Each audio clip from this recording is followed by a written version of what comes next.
Hello po mga bro, mga sis, mapagpalang umaga po sa ating lahat. Yan po, piniprepare na po ni Sis Lisa yung aming almusal. Ayan po, kailangan healthy food muna po ngayon para siyempre iwas din sa mga karamdaman.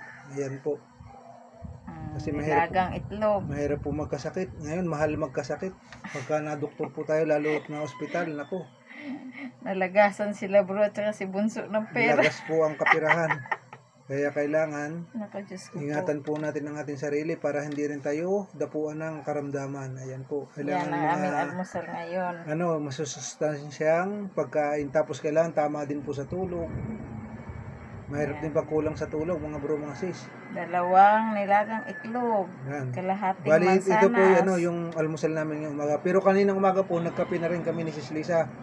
Bago ko po ihatid si Bunso, nagkape muna kami. Kararating-rating ko lang po. Pagkahatid ko po kasi, saka po kami kakain ni Sis Lisa.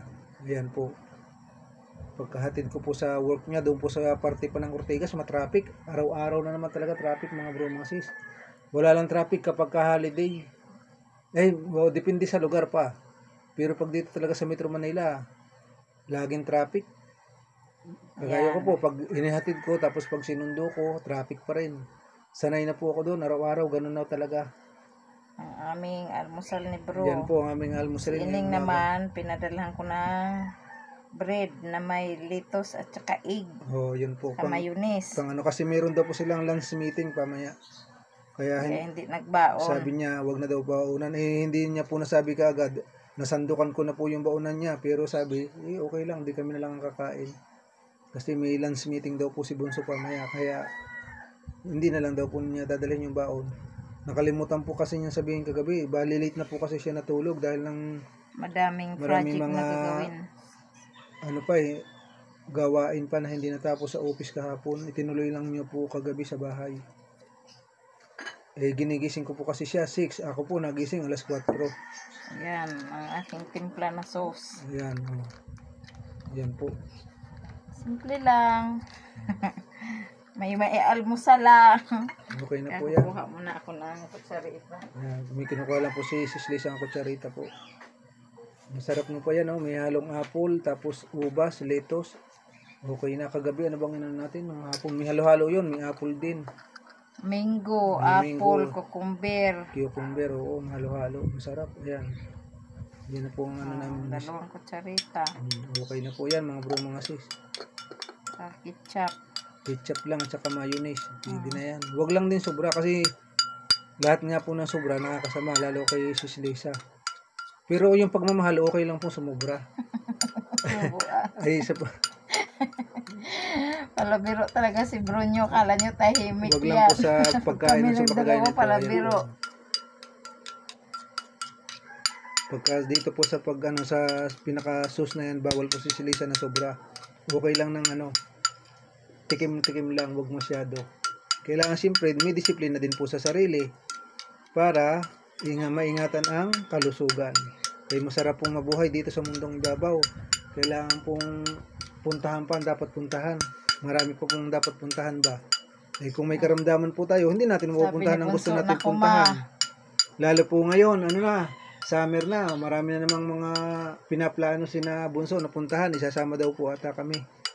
Sabi ko, di salamat naman kung gano'n. Lagi kami kasama sa plano. Gano'n naman yung anak mo na Bunso. May balak pong, kung saan po. Nakaraan kasi niyaya kami ng anak ko sa kanilang resort sa Cavite. Sa Villa Binosa Resort. Ang problema, yung anak po namin panganay yun. May check up ako sa hematology. Hindi po kami nakapunta. Kaya hindi ako nakapunta. Mga kapatid ko lang at saka mga pamangkin at nanay ko. Opo. Sila lang nakapunta. Yan, sa mga nagnanais po, yun sa mga private pools. Maganda po doon sa bisitahin nyo pa yun, Villa Binosa Resort in Cavite. Sa Gentry. Maganda po doon mga bro, mga sis. Lalo po ngayon. Anak na panganay. Sa anak ko pong panganay yun, doon sila. Sa mga family bonding, maganda po doon mga bro, mga sis. Tsaka malagandang swimming pool, malawak. Ayan po, mag-inquire lang po kayo. Itatanungin ko po yung number lang ni. Pwede bang i-search din niya sa iyo, Facebook? Nakalagay na po i-search niyo po sa Facebook yung Villa Binosa. Ano ba 'yon? Villa Binosa Research and Event. Please. Yun po, Private. private poll. Yan maganda po yun mga bro, mga sis. Kung sa gusto po magnanais, tama yung sa mga pamilya, halimbawa may mga kaarawan o kung ano man na event na pwede pong ganapin, pwede po doon. Malawak po yun mga bro, mga sis. Mag-inquire lang po kayo. Sa nagnanais lang po. Sis Lisa, Paalam ka na. sige po, hanggang dito na lang po munang muli ang aming may share at kami po ay mag-aalmusal muna at salamat po pala sa mga mahal naming subscriber at viewers sa walang sawa po niyong pagsuporta sa amin. Sa hindi po paki-subscribe, subscribe, like and share at pindot po ng bell button para lagi po kayong update sa aming susunod na video. God bless po sa inyong lahat at Shout out sa Shout lahat out ng po. viewers at saka subscriber sa buong bansa at sa iba pa.